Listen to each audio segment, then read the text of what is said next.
mas bastante usada na indústria farmacêutica, né, principalmente. A gente vai fazer a reação, vou mostrar para vocês hoje a reação de acetilação do ácido salicílico para a preparação da aspirina, né, do AS. Deixa eu só abrir aqui. Alguém quer perguntar alguma coisa? Não?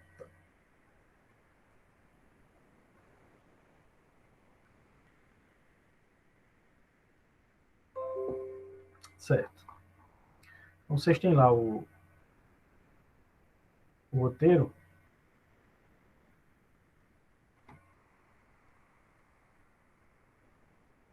E aí vocês vão ver que a reação de preparação do ácido acetil salicílico é uma reação bem simples de acetilação, é uma reação corriqueira, onde eu transformo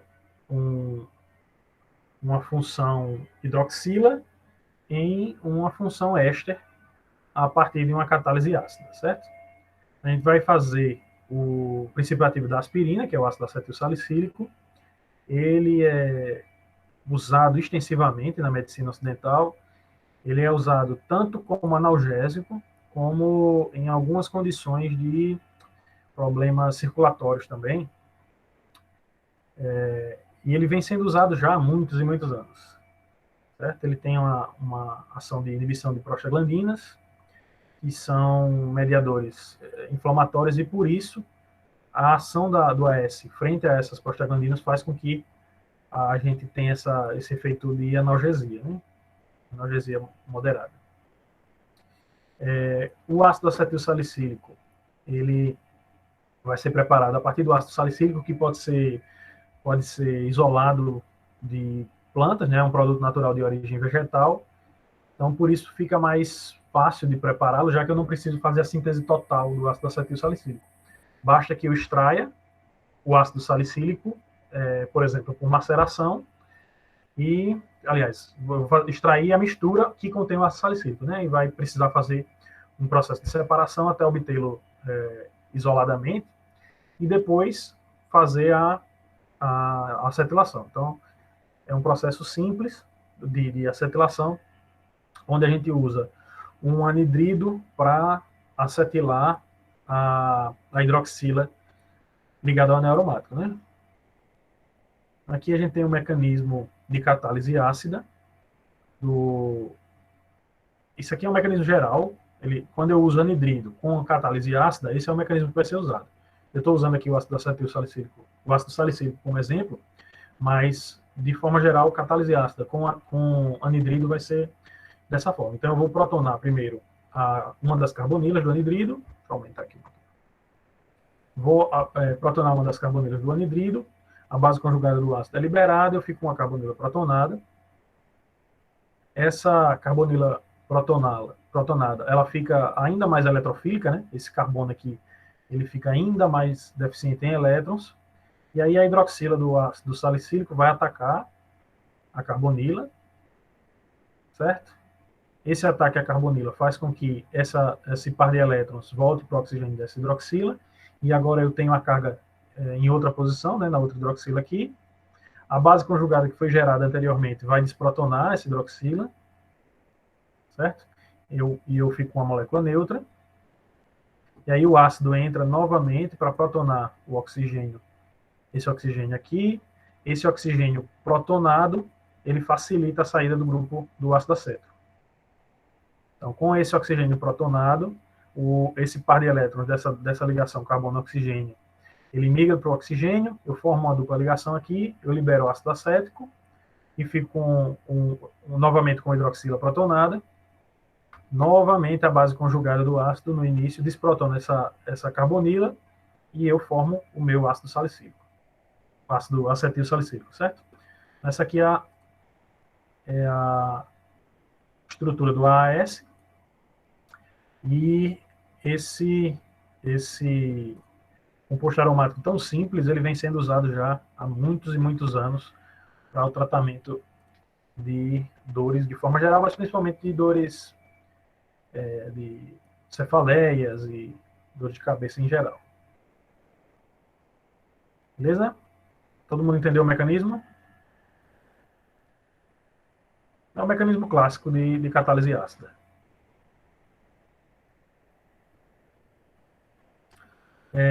A gente vai usar como vidraria suporte, garras, muflas, o balão de reação. A reação é feita sob refluxo, então eu vou usar uma manta aquecedora. Vou usar o ácido salicílico, um condensador, novamente, porque precisa ser refluxo, né? Então, condensador em mangueiras. A gente vai fazer uma filtração no final, então vou usar um funil de Buchner e papel de filtro, RMAs para coletar o material no final e água destilada para fazer a filtração, certo? Os reagentes, além do ácido salicílico, vão ser o anidrido acético e o catalisador o ácido sulfúrico. E no final a gente vai usar a estufa para evaporar essa água que ficou, solvente e água que ficou, para obter o ácido salicílico puro. Assim esperamos, né? Dúvidas? Não? Só me perguntou uma coisa.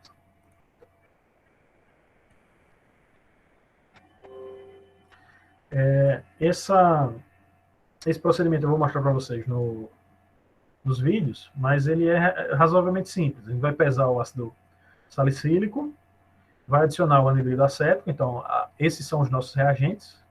O ácido salicílico vai reagir com o anidrido acético, essa reação é promovida por ácido, vai agitar, homogeneizar a mistura, adicionar o ácido e fazer o aquecimento em banho-maria entre 50 e 60 graus. Certo? Depois disso, a gente deixa sob agitação, essa reação é bem rápida, deixei sob agitação por 30 minutos, até menos que isso, pode ser suficiente, mas só para garantir eu deixei 30 minutos. A mistura vai ser transferida para um becker contendo água gelada, uma mistura de água e gelo triturado. Eu vou explicar mais à frente como é que isso funciona, mas para separar o ácido acetilsalicílico do AS formado, certo? Vou mostrar mais à frente. Depois a gente filtra a vácuo em funil de Buchner e lava os cristais com água destilada. Coleta isso no Erlenmeyer, leva essa Erlenmeyer para a estufa para secar a água ali, e depois de seco a gente vai fazer o cálculo de massa e vai determinar a pureza e a formação desse produto por GCMS, certo? Por isso que eu fiz aquela aula anterior, mostrando para vocês como é que funciona o GCMS, e a gente vai usar ele bastante nas próximas reações.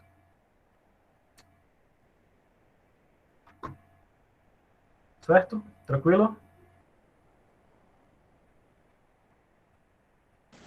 Tranquilo, professor.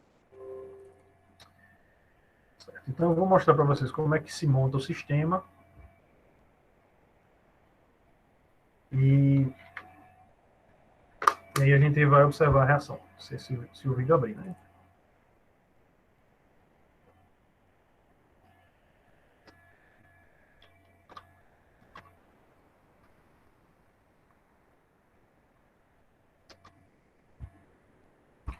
Certo, então, a gente vai usar, mostrando aqui, só falando rapidamente do material, né, que a gente vai usar, da vidraria.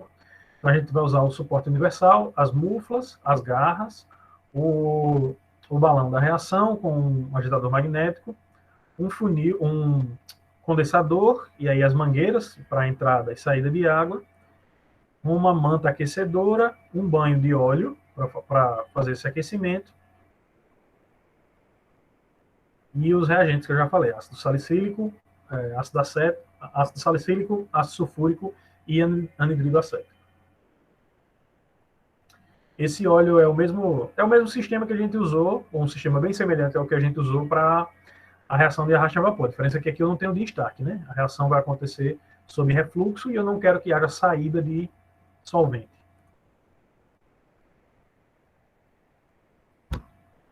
Novamente eu tentei explicar, mas não vai dar para ouvir. Então a gente vai fazer a pesagem, é um procedimento padrão. Eu vou pesar o balão antes, eu peso o balão, taro, faço a tara da balança, e aí peso 1 grama do meu ácido salicílico. Eu já peso o balão com o agitador magnético, né? E a gente vai fazer essa pesagem. Essa reação, particularmente, ela não precisa ser feita em ambiente totalmente anidro. Por isso que eu posso fazer essa pesagem assim, com mais tranquilidade, né? Eu não preciso fazer um ambiente livre de água e de oxigênio. A gente vai observar em reações mais à frente que eu vou precisar ter um cuidado muito maior porque a presença de umidade atrapalha a reação. Esse aqui não é o caso, né? Então, pesei o ácido salicílico, e aí a gente vai levar esse balão para o sistema reacional. Eu vou conectar as mangueiras ao condensador.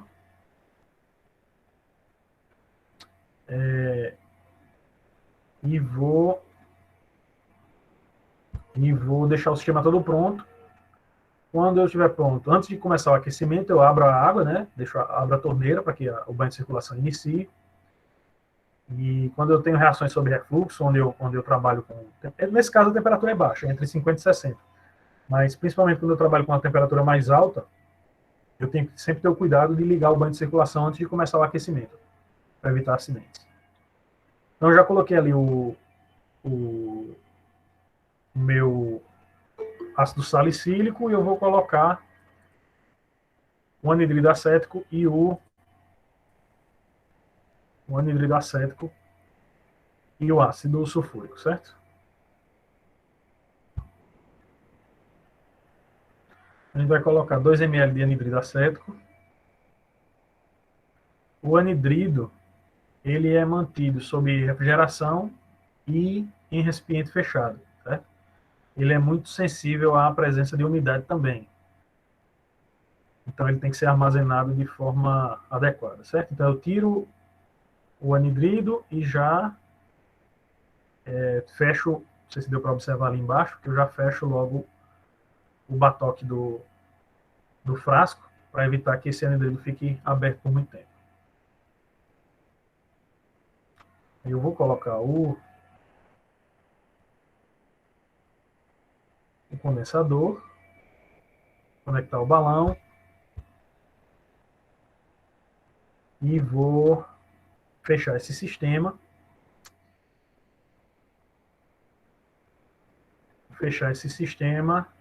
Antes de começar a reação. Nesse vídeo, eu vou mostrar mais à frente. Nesse momento aqui, nesse vídeo particularmente, eu fiz uma coisa errada.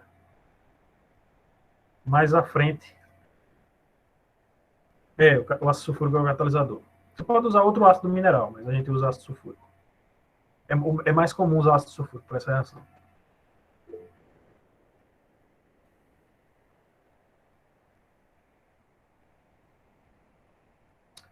Qual a função da temperatura durante a reação? É fornecimento de energia. Para que eu vença... Eu posso fazer essa reação, eu poderia tentar fazer essa reação a temperatura ambiente, por exemplo. Mas ela ia demorar muito mais tempo e ia ter um rendimento menor. A temperatura vai fornecer energia para o meio, e aí, fornecendo mais energia, eu atinjo mais rapidamente a energia de ativação, eu venço mais rapidamente aquela barreira de energia de ativação, e a reação se processa mais rápido. A temperatura, para cada reação que eu for fazer, eu vou ter que estudar qual é a temperatura mais adequada para aquela reação. Então, por exemplo, essa reação ela acontece entre 50 e 60 graus. Eu vou ter reação que acontece a 100 graus. Eu vou ter reação que eu faço... Uma das reações que eu vou mostrar para vocês, a gente faz a menos 78 graus. Então, vocês vão ter que... Para cada reação, você vai ter que estudar qual é o melhor para aquele determinado procedimento. O outro reagente, o anidrido, você fala, Sara? O anidrido é o que fornece o grupo acetil. Eu poderia usar outro, por exemplo. Eu estou usando anidrido acético, eu poderia usar um cloreto de acila, eu poderia usar um haleto de acila de forma geral. Eu poderia usar outro método, em vez de fazer acetilação catalisada por ácido, eu poderia fazer catalisada por enzima, por exemplo. Existem métodos diferentes, né? Você vai escolher o que melhor se adequar à sua situação. Eu gosto de fazer algumas acetilações com enzima, porque elas são limpas e as que eu já fiz, normalmente eu consigo reaproveitar a enzima, então a gente perde muito pouco material. Mas ela demora um pouco mais. Mas essa reação catalisada por ácido sulfúrico, ela é muito boa e ela é bem rápida. Certo, nesse procedimento aqui, eu fiz uma coisa errada que eu só percebi depois. Eu vou mostrar para vocês mais à frente, e aí eu pergunto se alguém... Eu acho que não vai dar para ver. Mas eu fiz, quando eu estava montando isso aqui, eu fiz uma coisa errada, eu só vou perceber depois. E aí vão pensando aí o que é que vocês acham que eu fiz de errado, e mais à frente eu pergunto, certo?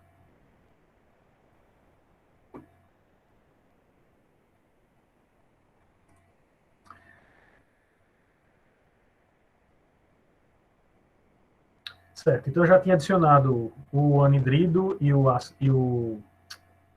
ácido salicílico, e agora eu vou adicionar o ácido sulfúrico, certo? Então, ácido sulfúrico concentrado, eu vou adicionar 2 gotas, se não me engano, o ácido sulfúrico. O manuseio dele tem que ser, obviamente, na capela, né?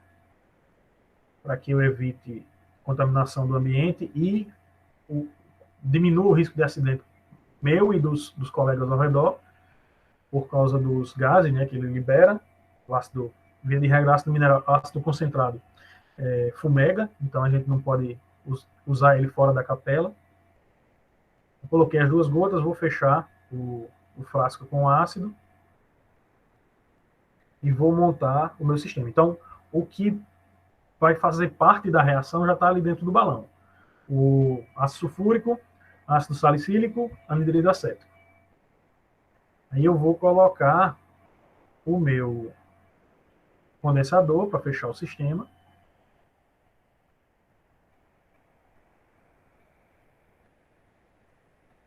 Eu ainda não iniciei o aquecimento, então por isso que a mangueira o banho de circulação ainda está fechado, né? Não abri a torneira.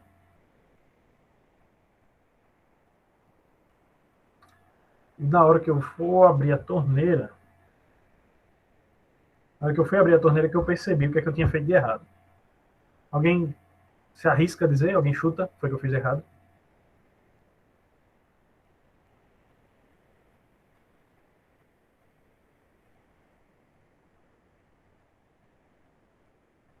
Eu acho que é difícil de observar, assim, mas... Alguém tem alguma ideia? Está relacionado ao condensador. Vou dar uma dica.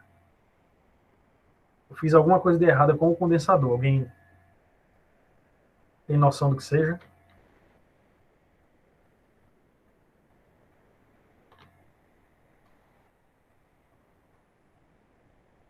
Não. É mais... vocês não estão, acho que não estão acostumados. E acho que fica mais difícil de saber. Mas se você observar bem, se vocês observarem bem, eu não sei nem se dá para ver aqui, mas espera aí. Cadê? Essa aqui é a torneira que sai, de onde sai a água do banho de circulação. Aí eu coloquei a mangueira, aqui eu coloquei, essa aqui é a mangueira que alimenta o condensador, e essa é a mangueira de saída do condensador para jogar essa água fora. E agora, alguém sabe o que eu fiz de errado?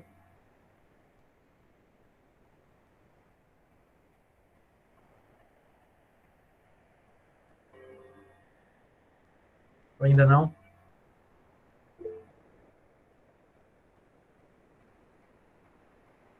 Era para ser o contrário. A mangueira, não é isso, Sara?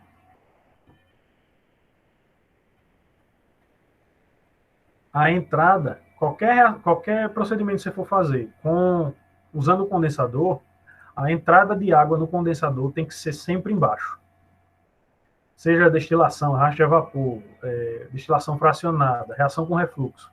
Qualquer procedimento que você vai fazer usando um condensador precisa ser feito com a entrada de água embaixo, a saída de água em cima. Por quê? Porque se eu coloco a entrada de água em cima, eu preciso de um fluxo de água bem alto para que o meu condensador ele fique totalmente preenchido. Se o fluxo de entrada de água for uma vazão, tiver uma vazão menor do que o de saída, ou até próximo ao de saída, esse condensador nunca vai ficar cheio de água. Então eu tenho perda, só aí eu já tenho já tenho ganho de calor, né? A água, como ela não completa, não enche o condensador, ela não vai desempenhar a função dela adequadamente, né? Ela não vai conseguir resfriar, muito provavelmente ela não vai conseguir resfriar da maneira adequada. Além disso, se porventura faltar água, como aqui ou se eu tiver um banho de circulação fechado e ele desligar por algum motivo e eu não observar, a água que está entrando por aqui por cima para de entrar, o condensador esvazia e vai ficar seco. E aí eu não tenho água nenhuma de refrigeração. Se a entrada de água é embaixo, se o banho de circulação parar, se a água parar de circular, o condensador vai ficar preenchido de água. Essa água, com o tempo, vai esquentar, claro. Mas isso vai demorar bem mais, né? Eu vou ter um ambiente com água fria para iniciar, e aí, à medida que o tempo vai passando, essa água vai esquentando, me dá mais tempo de perceber que aqui tem alguma coisa errada ali, que o banho parou de circular, por exemplo. Beleza? Então, lembre-se, quando forem trabalhar com destilação, qualquer coisa que envolva o condensador, a entrada de água é embaixo. Certo, então eu vou desfazer essa besteira que eu fiz e vou... Ó, na verdade eu percebi aqui, ó, não foi no vídeo anterior, foi aqui. Eu liguei a água e eu não sei se vocês vão conseguir ver a água descendo e o condensador, acho que não fica difícil de ver, mas ó, o condensador não fica cheio de água. E aí eu percebi que eu tinha feito besteira e fui resolver, né? Antes de começar, melhor ver antes de começar a reação. Pronto, agora inverti, coloquei a mangueira na ordem certa. Vou abrir o banho de circulação, vocês vão ver que o condensador fica todo preenchido. Se eu desligar, se eu fechar a torneira de água, ainda assim o banho de circulação vai ficar preenchido. Saída de água lá, bonitinho no lugar dela. E aí a gente pode começar o aquecimento.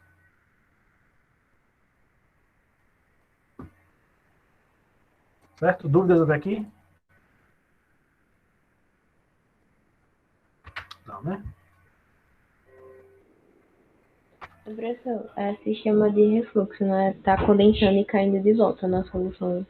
Exatamente. Exatamente, o refluxo. Eu estou colocando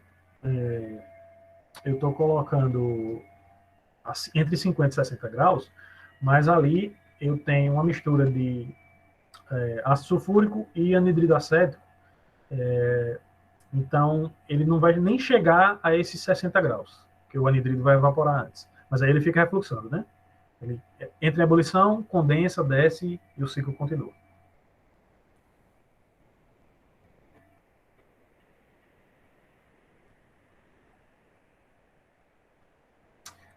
Certo. Então eu vou deixar lá reagindo por 30 minutos e depois eu vou, enquanto ele está lá reagindo, eu vou preparar uma suspensão de água e gelo.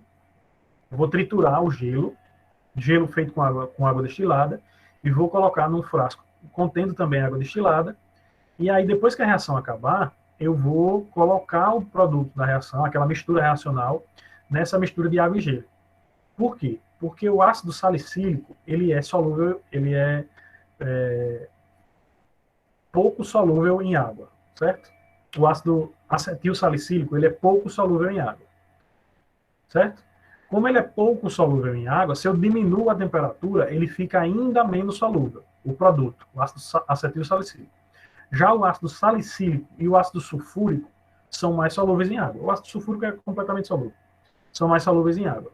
Então, para que eu vou colocar em água e gelo? Porque se a reação não tivesse processado por completo, até aqui eu não sei se todo o ácido salicílico reagiu, pode ter sobrado ácido salicílico.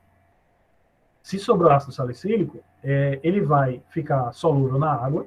O produto, o AAS, ele vai precipitar, vai formar um sólido branco, e aí eu faço essa separação. O reagente sai na lavagem, Eu vou filtrar, o reagente sai na lavagem e o meu produto fica retido no precipitado. E aí eu consigo, ao mesmo tempo que eu faço o workup, eu faço a purificação, certo?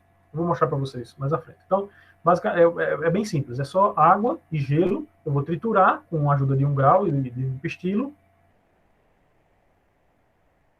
Se o laboratório tiver uma máquina de gelo que já produz gelo em raspas, fica mais fácil, mas se não, é só triturar. Certo? Tomando cuidado. Isso aqui é só para mostrar, porque eu estou fazendo com uma mão e gravando com a outra, aí fica mais complicado, mas é só triturar o gelo, deixar ele em pedaços menores. Vou colocar água destilada. Aí aqui eu tenho o Kitasato, o funil de Buchner e um papel de filtro, certo? A minha mistura, depois de eu colocar ela no gelo, uma parte do material vai precipitar, assim eu espero. Essa parte vai ser o meu ácido salicílico, assim eu espero também, né? Eu só vou saber depois que eu fizer a análise.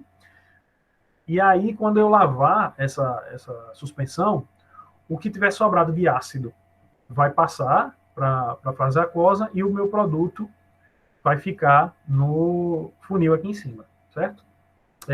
O gelo serve para precipitar o ácido acetil salicílico, para ajudar a precipitar, e para diminuir a solubilidade dele em água ainda mais, para evitar que passe ácido acetil salicílico, passe AS, para o recipiente embaixo, né? Eu quero separá-lo dos meus reagentes.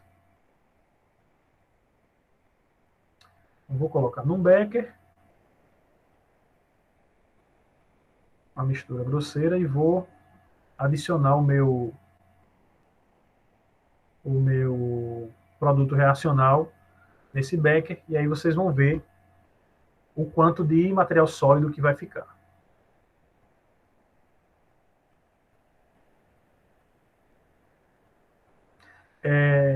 Aí a gente usa esse Kitasato e o funil de Buchner porque eu consigo colocar uma bomba a vácuo para diminuir a pressão e essa filtração fica muito rápida, ficou bem mais rápida. Eu poderia tentar fazer a filtração a pressão atmosférica, mas ela demoraria bem mais. Professor, você colocou o gelo e água destilada na mistura já? Tipo, misturou tudo? Não, eu vou colocar ainda. Eu só coloquei o gelo e água destilada num becker. E agora eu vou colocar meu produto de reação, minha mistura reacional, nesse becker contendo água destilada. Ok.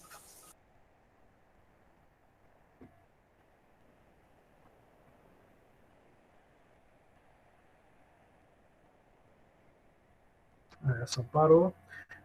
Eu coloquei essa bexiga, eu acho que eu falei na aula de arraste a vapor, se não me engano. O princípio é o mesmo aqui. Eu coloquei uma bexiga vazia, porque, como eu não tenho controle preciso de pressão, eu coloco a bexiga. Se, porventura, essa água estiver muito, muito quente, ou o banho parar de circular, e essa temperatura começar a subir muito, a pressão interna vai aumentar, e aí essa bexiga vai começar a encher bastante até estourar. E aí eu vejo que a pressão está muito alta, ou que a temperatura está muito alta. É um controle mais qualitativo de pressão. Eu vou tirar... Aqui eu tinha colocado Teflon, né? Para vedar bem, para evitar que eu perdesse o material. Agora a gente desmonta o sistema. Eu vou deixar o condensador preso a uma garra, por enquanto, para poder lá... E depois que eu terminar a reação propriamente dita, eu vou lavar toda essa vidraria, né? Então, por enquanto, eu faço essa... Eu deixo ele preso aqui. Eu já desliguei o banho de circulação, né? O sistema já está sendo resfriado.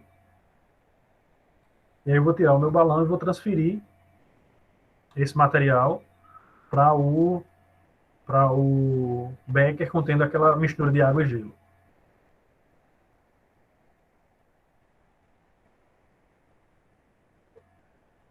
Vou lavar com a mistura de água e gelo, na verdade, né?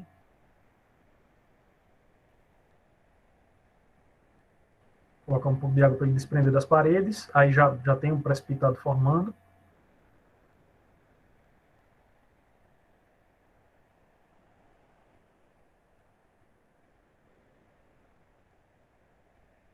E aí a gente lava também o balão com água destilada, para garantir que eu não estou perdendo nenhuma massa ali dentro, né?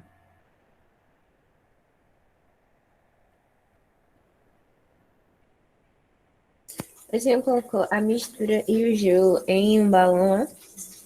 Esse aqui é o balão que estava na reação, né? Aquele balão que eu estava fazendo a reação. Aí eu coloquei a água e o gelo nesse becker e transferi tudo que estava dentro do balão, tudo que veio da reação, eu vou transferir para esse becker. Certo? Ok. Aí a minha intenção é que o ácido, os reagentes, os reagentes que sobraram, solubilizem na água e o produto precipite. Essa é a intenção. Aí vocês vão ver o precipitado formando aqui embaixo. Você vê que a solução está bem turva, a suspensão está bem turva. Eu já tenho um monte de precipitado aqui embaixo. E aí eu vou esperar que esse precipitado seja o meu AS. Aí a gente vai fazer uma filtração a vácuo. Conecta a mangueira da bomba na saída do Kitasato, vai deixar a saída de ar da bomba a vácuo dentro da capela, certo? Isso é bom ressaltar, porque às vezes a gente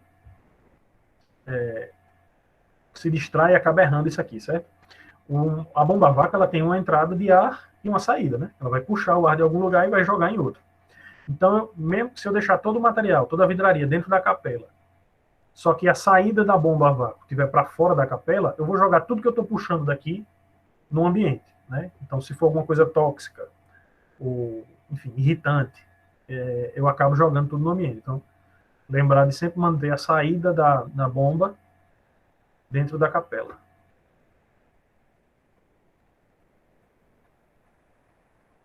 E aí a gente faz a filtração, lava com água destilada. Vocês veem que ele filtra bem rápido.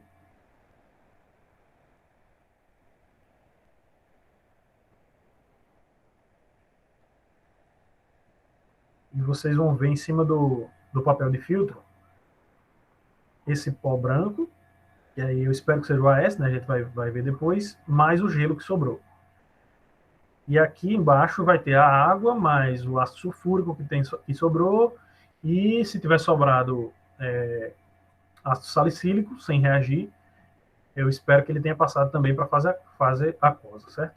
Aí a gente vai secar, esperar esse gelo secar, transferir para um recipiente e colocar na estufa, depois de lavar isso aqui, para tirar toda a água antes de fazer a análise. Eu passo um pouquinho mais de água destilada no balão. A intenção é não perder nada, né? Claro que todo o processo vai ter alguma perda associada, mas a gente faz o possível para diminuir essas perdas. Então,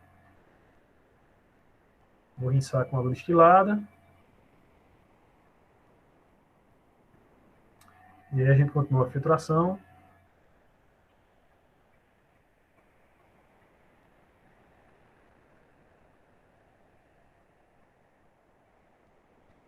Mais um pouco de água, deixa eu adiantar aqui um pouquinho.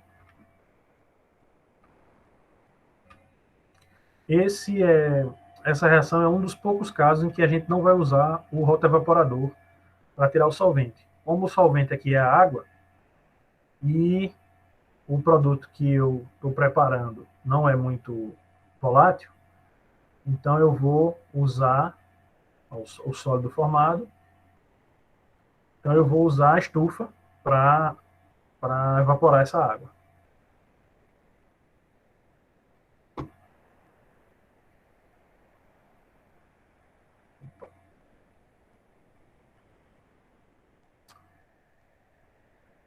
Esses cristais formados foram formados com a evaporação da água. Então, eu tenho os cristais formados do meu produto, ainda não tenho certeza do que é, mas eles foram formados com a evaporação da água. E aqui eu vou pesar. Tá, eu fiz a análise. Eu não vou explicar de novo, porque a gente já viu como é que funciona na aula passada, no GCMS. Né? Então, eu fiz a análise por GCMS para ver se eu tenho se eu tenho ainda ácido salicílico sobrando, ou se eu tenho só o meu produto, enfim. Quanto é que eu tenho do material. Isso aqui você já sabe, né? O autoinjetor. E aí a gente faz a análise do material e vai dar uma olhada no o vídeo já foi. Vai dar uma olhada no cromatograma, certo? Eu não vou entrar em detalhes sobre o espectro. A gente vai dar uma olhada no cromatograma. Então eu tenho o meu pico cromatográfico. A gente até tem alguns contaminantes, mas a quantidade é muito pequena, então a gente vai considerar que o AS foi formado e que é o único produto dessa reação, certo? Se ele é o único produto da reação, se eu não tenho reagente sobrando, ou não tenho produtos secundários, vocês vão calcular o rendimento baseado na massa do produto formado, né? Então a gente tem o cromatograma mostrando que o AS foi formado, e aí a gente pesou o balão não, desculpem, o Erlenmeyer. Então eu pesei o Erlenmeyer antes de colocar a minha amostra, antes de colocar a suspensão contendo o AS formado e antes de ir para a estufa, e a gente observou uma massa de 29,22 gramas, certo? Aí vocês anotem aí. Depois que o produto estava pronto e seco, eu pesei novamente e a gente obteve uma massa de 30,22 gramas, certo? Então essa diferença é a massa do produto formado, a massa do AS formado.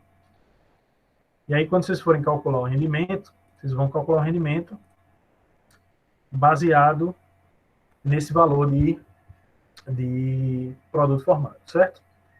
Só lembrando, o rendimento de qualquer reação química não é baseado na massa, não é a massa do produto formado dividido pela massa do reagente.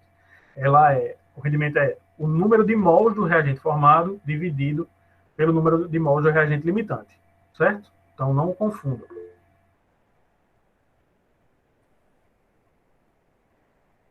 Se eu vou querer a estequiometria da reação no relatório, sim.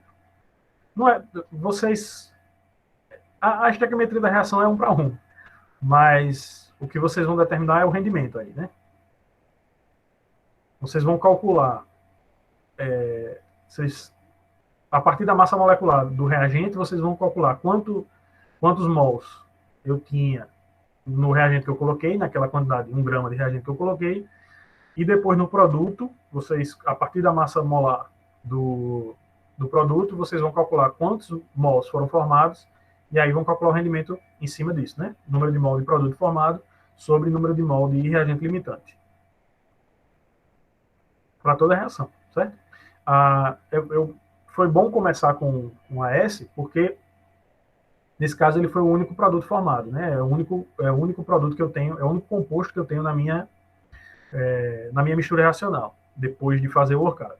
Então, isso facilita o cálculo. A gente vai ver mais à frente que vai ter reações onde eu tenho mais de um composto nessa mistura. E aí vocês vão ter que usar a área sobre a curva do GC para fazer o cálculo de rendimento. Mas aí, quando chegar nessas reações, eu explico novamente. Eu já mostrei na aula passada, né, do GCMS, mas eu explico de novo quando tiver alguma reação que seja assim. Tranquilo? Dúvidas? Todo mundo entendeu? Entenderam o procedimento? Entenderam o mecanismo? Catálise ácida, como é que funciona?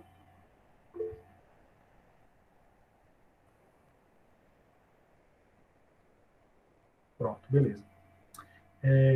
Eu acho que outra coisa que eu acho que eu não falei, não lembro se eu falei, mas eu gravei esses vídeos e para mostrar para vocês as reações, mas pode ser que em determinado momento alguma coisa não fique clara. Você, não entendi como é que aconteceu a conexão dessa vidraria com aquela outra vidraria. Ou não entendi por que a ordem da mangueira tem que ser assim. Ou, enfim, qualquer coisa assim.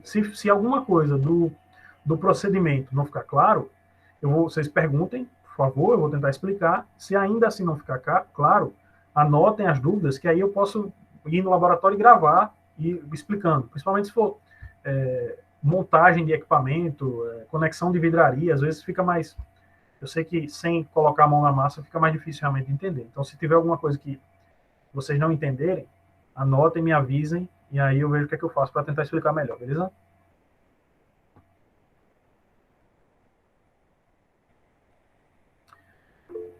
Pronto. Se vocês não tiverem dúvidas, deixa eu parar aqui a gravação.